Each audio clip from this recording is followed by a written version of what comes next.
Hi there, I'm Mcrosbie from Finch Chevrolet in London, Ontario, Canada, and you're watching Cars and Crosby. The excitement in my world is palpable. The next edition on the Cars and Crosby channel is here in the steel, and it's the first day of 24 model year Corvette allocation. Today is Thursday, and in the Canada GM dealership world, that's a big deal. So today we find out how the Corvette will potentially be allocated if we get one. Hopefully there's some excitement in that. But more importantly, I want to go over the details of this 24 model year and what the changes are, especially if you're a client of mine and if you're also a Canuck, you're in luck, because I'm going to be helping you guys out, even if you're at a different dealership, and trying to navigate all these different things that we have coming for the 24 model year. And then yes, I have a new addition. We're going to talk about this and that on today's episode, starting right now.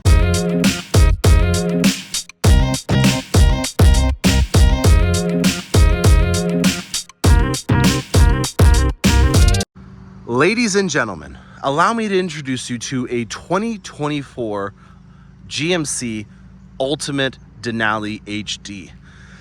The AT4X was probably my favorite interior. The Obsidian Rush leather with the red stitching was amazing. Primo, loved it.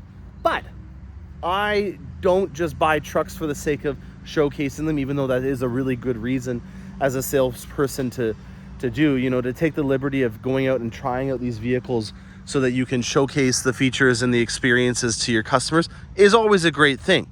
But I go above and beyond. And if you happen to pick up a Corvette in January, if you're not aware, in Canada, we're usually under about that much snow by that time of the year. So I don't really feel like telling you to come to London, Ontario and pick up your Corvette when there's a foot of snow, even though I've shown you that you can do it. It's just probably a bad look in terms of customer service. So I've taken the liberty of starting to become a trucker. I've got a car hauler, and I will bring your Corvette to you so that you can enjoy it in your own garage over the winter instead of taking it and leaving it in our dealership, which you could do if you wanted to do.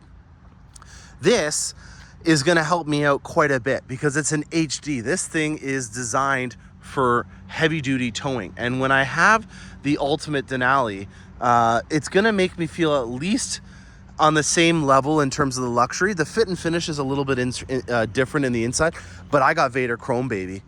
I've been wanting Vader Chrome for a long time. I was going to do a Stormtrooper, but I feel like this just looks even more sleek and sinister and clean in a black truck. I can't believe I'm ordering another black truck. That to me is beyond me because I'm usually very against it, but we're going to ceramic coat it. We may even do a PPF on the front end just to stop the chips and stuff like that for the long term. And other than that, there's really not a lot that we can do to this. I was going through the catalog, and because it's an Ultimate Denali, as the name says right here, there's not a lot of things that you really can add on to it. One of the things that we've done on an AT4 already was the fender flares being done in a painted finish instead of it being in a pitted plastic. That's one that I'm going to be looking into the parts department to get. And then the other thing I was obviously going to do was tint the vehicle. These wheels, I was actually going to paint them. I had originally thought of ordering them in a black, but I kind of like the contrast of that machine finish because it kind of breaks it up a bit. There's a lot of black on this vehicle, and I've gone on in detail on a couple of other vehicles where when you do black emblems or black logos on an already black vehicle, it kind of gets lost. And if you're going to be investing, for example, I'm assuming that this is going to be around $70 to $80 in the part, and then another $20, $30 in install and labor. It's probably not worth it because then it's just going to get lost. There is a little bit of contrast, and that definition, in my opinion, is okay, especially when it's an Ultimate Denali. This is a special vehicle. They don't build these that often. There's only 15% of the production that's allocated for that, meaning that at the maximum, if we ordered it as much as possible, 12% of all these vehicles would be an Ultimate Denali. So that's a low production volume because there's some people out there that would be at a dealership and they may not choose it. Maybe they had a sold customer order for an AT4 or something like that. So they may not even choose to do it. So there's going to be, let's say, roughly 10 to 11% of these on the road, which is, in my opinion, a low amount of allocation for a trim level. You know, for example, on the regular half-ton version, I think the Denali accounts for almost half of all the GMC sales in Canada, at least. GMC is actually more popular as a truck brand in Canada than it is for Chevy in the States, which is, I think, another cool thing. Now, the Ultimate Denali really steps it up a notch in the interior. This is where I think I'm just going to open it up on this side to showcase with the beautiful light in the morning sun that we have right now.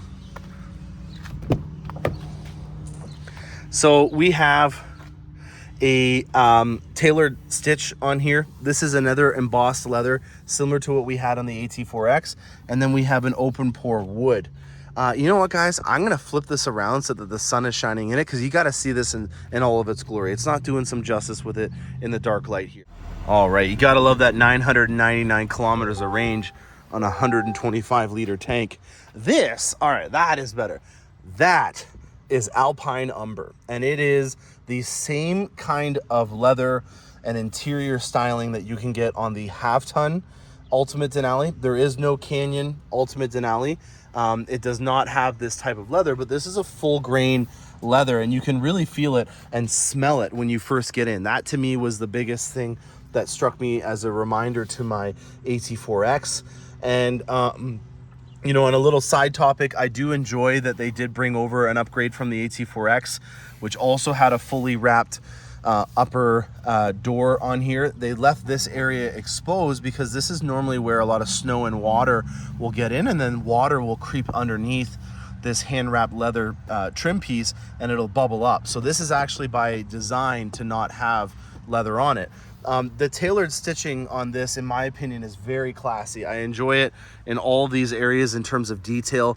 For the head, or for the A-pillar handle here, you have suede even on the visor, which is really great. And then the seats are very similar to what we had in the AT4X and the Yukon Ultimate Denali, which also has the same interior with the massage functions. It's very similar to an Escalade Platinum, but it's different in a couple of different ways, obviously with the fit and finish in the stitching. In the back here, we have a Bose Performance Series sound system, just like we do in the front. This is an absolutely massive speaker cover. Look at that. Isn't that wild? I haven't obviously turned on the sound system yet, but I will relate to you guys what that is. You'll see an embossed leather pattern in quite a few areas, and I'm just going to go over to the passenger side to feature it in full detail, because this is a really cool story. Denali is the name of a mountain, and if you're ever wanting to go find that mountain, have no fear. Your front dash here has the coordinates to Mount Denali. It's on other places as well. It's even on the back of the seat for your coordinates. So if you ever get lost and you need to plug in where Mount Denali is in the GPS, it's right here. I hate to break it to you guys, I already plugged it into the GPS. It's in Alaska and there's not a lot of roads to it. But having said that, with a 1,000-kilometer range on a tank and Wranglers on it already, we might be able to get there. That would be a pretty epic Cars and Crosby adventure. Don't know how my wife would feel about that, but I'm ready for it if you wanted to try it out one day with me, guys. The Multi-Pro tailgate has a Kicker sound system installed, at the dealership. This is a Bluetooth system, so if you wanted to have a tailgating party, this is the perfect addition to it. So you don't kill your phone when you're going into the game. Your phone is still nice and full because you have a Bluetooth system here, 120 volt AC outlets with a nice gasket on the back, and then also auxiliary and USB hookups right there. So this thing's ready to party, and it's kind of hard to do with one hand. It's a heavier tailgate than on the half-ton. Other thing that I'm really excited for, the trailering cameras, because I do have a camera that goes on the inside when I'm driving your Corvette to you, so I can watch it on the screen inside. And then I also have another camera on the back of our trailer, and this is going to allow me to be able to see inside the trailer on the back in my blind spots, and then also these beautiful mirrors which came in a few years ago, which I absolutely love because they articulate out. They also have cameras in the bottom right here that are looking out into my blind spot. And then these LED lights are very powerful and they shine along the back. So when I'm backing up at nighttime, I can see quite clearly because there's a very nice, powerful LED light. The turbo on the Duramax was remapped, so it has roughly about 25% more boost and power coming to the 6.6 liter V8 turbo diesel that's inside of here. Allison transmission. I don't think that was completely redone, but I think if you had to remap the turbos in the engine, that there would have to be something done to the transmission in terms of the gear ratios. So not a massive upgrade in terms of it being an engine. This is already something that was upgraded a few years ago when they redid the Duramax. It had the same displacement as the previous Duramax, so you really can't use 6.6 Duramax and get away with it like you could if it was, you know, for example, a Vortec, which was a 6 liter on the HD, and then we went to a 6.6 liter gas. So that, I guess, 6.6 is going to be a very confusing number. If you're just trying to catch along on what I'm talking about here, the gas engine of the old HD, which I think I have some down there. There's actually one probably on the hill that was our plow truck. It was a 6 liter Vortec. It was a very strong, robust engine, but it was a bit of a pig on gas.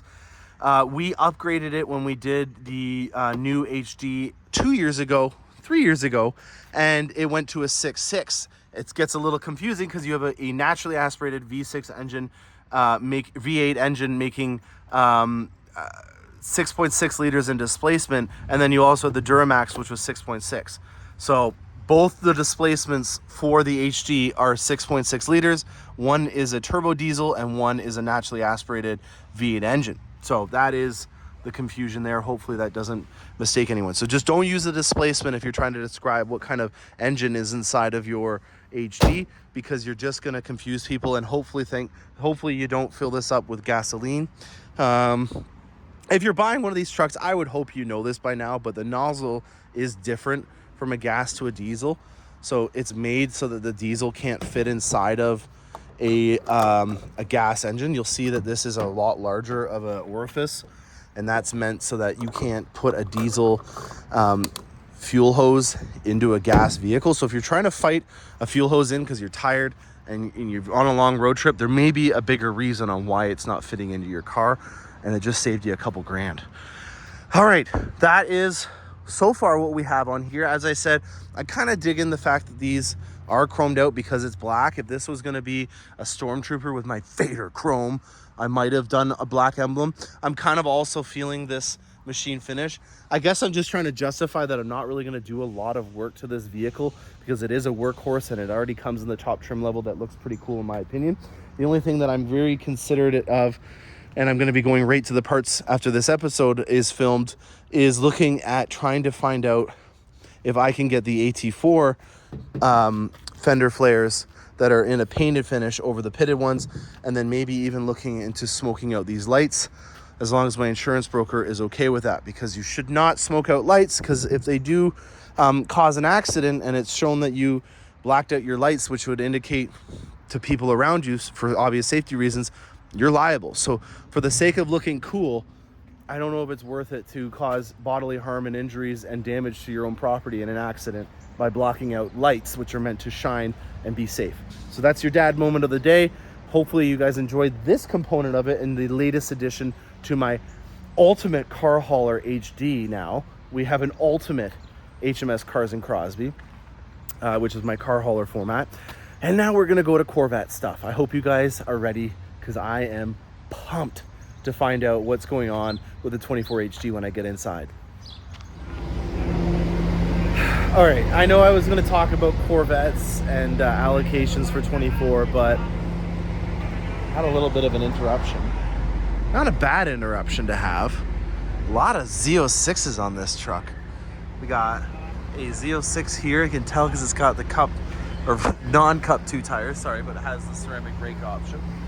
And then we've got Stinger, Z07, Stinger, Z06, Stinger, Z06. Wow, quite a few Z06s on here. That's impressive. Very cool. All right. Well, we're gonna get these unwrapped, and we got a lot to talk about. Oh man, this is crazy. We're being boxed in by cars here.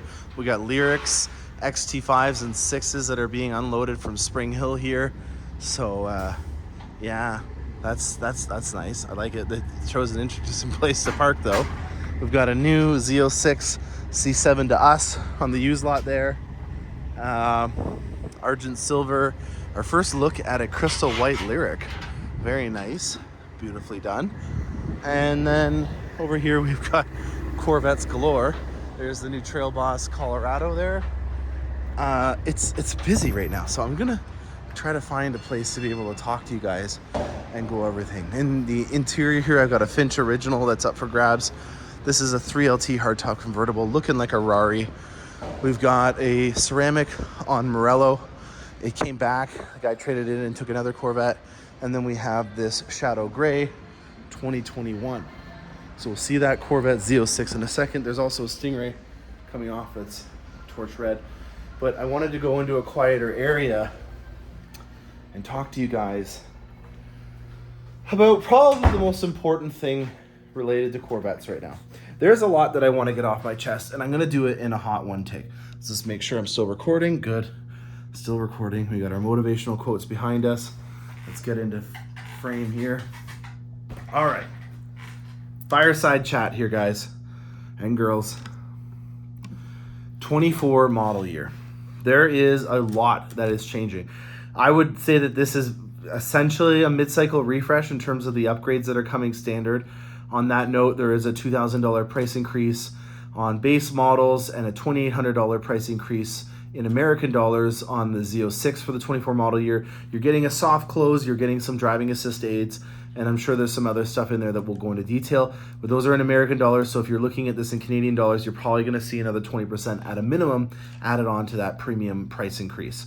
So that's the first thing. Then we have the new colors, which I could go on for days. I'm very, very big into the colors as I drove down to Bowling Green just to be able to film them. So we'll talk about that in the future. The biggest thing that I want to talk about is for my client base who has an order with me as of right now. I think we have 187 of you guys ordering Corvettes for me, which in Canada is a big amount. We have deposits from 2019 when the Corvette was first released up until days ago. And there has been a lot of speculation on how we are going to award the allocation for the E-Ray. This is something that is still, to this day, not really set in stone. So big, huge disclaimer, I have been thinking, scheming, talking, networking, trying to come up with it. It has changed a couple of times, but this is as of right now with the most recent information that we got today, because today is the first week of 24 allocations and consensus, that I can finally come out and give you some more insight on what I think is going to happen. So in the first part of the setup for the 24, the way that we order stuff is through a program called Global Connect. And there is an order workbench where I can build vehicles and then communicate with the factory and get them assigned. I am awarded vehicles every Thursday in Canada. It's a different day in America and in other countries, but our magical day is Thursday. I've done videos in the past that have showcased that, and today is Thursday. So Thursdays are the day that in the morning I get a heads up on what allocation I've been awarded, and that's the physical vehicle itself. So it's one thing to get an allocation, and it's another thing to get what you want. And we've seen that recently on the Z07s, for example, with the exposed carbon fiber. So you get the allocation, and then you get your constraints. So based on what allocation you have, you then go through the menus and look at the models and say, okay, I got a Z06, I can only do forged wheels, I can't do carbon fiber wheels this week. And then you find from your list in numerical order of deposits, because that's how we do it, somebody that fits the bill. Forged wheels was the biggest shakeup in the Stingray. We had to go sometimes into the 10th person on the list because everyone wanted to hold out for the forged wheels. We've seen that kind of stuff now on the Z06 with the exposed carbon fiber. That's a known issue. Where I'm going with this is that the drop-down menu in the Global Connect, when the 24 model years started to be configured into it, so you now had, instead of just being 23, you had a 24 option to click for the model year. And then in the models for Chevrolet, there was now not just a Corvette line, there was a Corvette Z06 line. And what I took as an assumption from this, and I'm saying assumption because we still don't really know, and no one does. I've asked everybody, Mike Furman, Rick Conti, Corvette Gods, no one's telling me. That it was going to follow the same suit as what happened in the C7 generation. And that was where you either got an allocation for a Z06, which you could obviously then order a Z06, and then at a later time in 2019, you could order a ZR1 from that menu, or you got a Corvette Stingray allocation, and from that, it said Corvette allocation, and then you could order a Stingray or a Grand Sport with that allocation piece. So you could choose whichever you saw fit with the trim level. It could either be a Stingray 1LT, 3LT, Z51, whatever you wanted, or a Grand Sport 1LT to 3LT in that same allocation piece. And with there being only 2 lines, that's my assumption. But then the constraints came out this week, and on the constraints, it showed individual constraint lines for the Stingray, the E-Ray, which they're calling the Corvette E-Ray, or it's a short form. It says, basically looks like Corey because of how it says Core and then E-Ray. So it's called the Corey now in GM's world. And then there's the E-Ray, then there's the Z06 that also had its constraints. So on one piece, there's two items, 2 menus. It just says Corvette, or it says Corvette Z06. On the second piece, which you need both in order to order a vehicle, it has 3 lines of all 3 trim levels. So what that means, I'm not too sure, but my assumption is that they're going to be making 3 separate pieces of allocation. And if that's the case, then we can thankfully keep all of our lists in a row. If that's not the case, and it follows the C7 way, then that means that we're going to have to go into each individual deal and look at the date of the deposit and find out where you line up. We've had a lot of Stingray orders, over 100 easily. And because of that, there's a lot of people that have had their orders fulfilled. And even to the point where somebody has ordered another vehicle from our dealership in the same trim level, which I'm not going to go into too much detail about, but that kind of grinds my gears. And it really makes me disappointed to hear that people are doing that.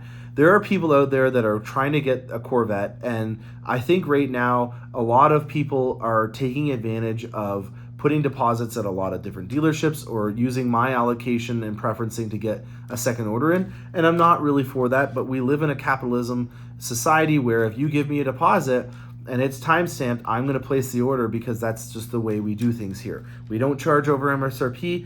You give me a deposit, it's your turn. You can build what we have available that week. You're getting a Corvette. I don't believe in it. I think it's terrible that you ordered the exact same trim level and features as you originally had. And I think karma is going to get back at you guys because it looks like the market is starting to correct itself, and hence why I'm getting asked every single day for but 3 or 4 Corvette appraisals on 23 model years. You know, they build over 40,000 in this model year alone, and I think a lot of the people that are ordering from this model year were flipping a Corvette. They were trying to do it to make a profit.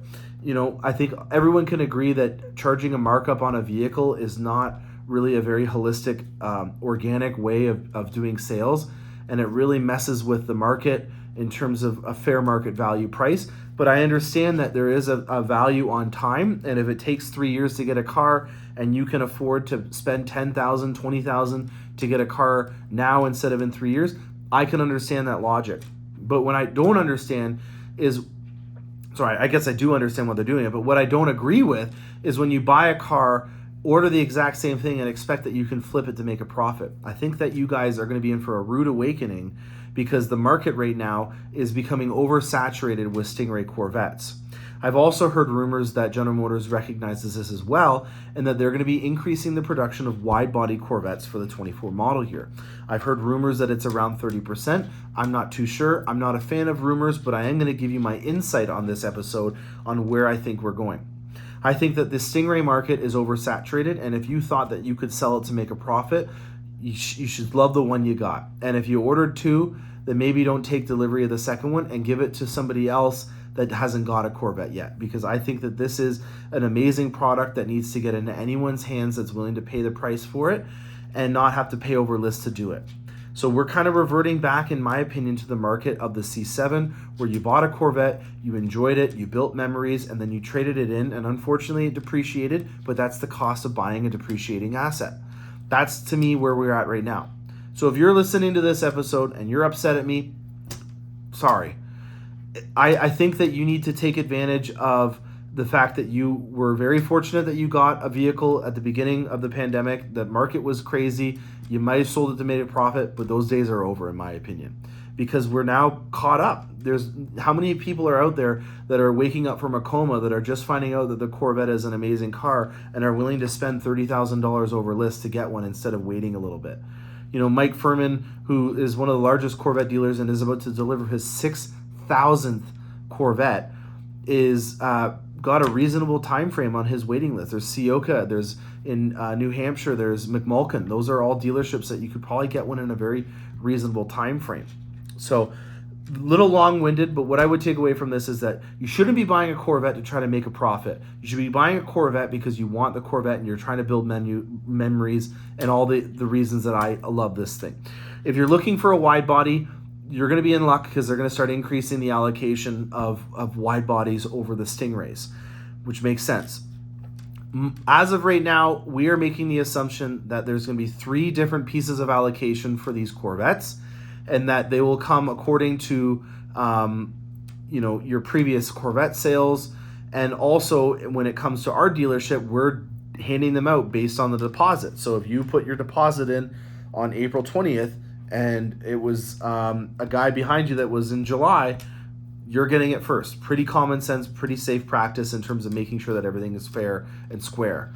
I think that is all the things that I wanted to get off my chest. I'm not disappointed, I'm not upset, but I am getting a little demoralized by the amount of people that are calling me right now trying to flip a 2023 Corvette with a couple hundred miles on it. I kid you not, 3 times a day I'm getting a call on it, and I'm not interested anymore. The market is completely oversaturated, and you missed your chance to try to scalp.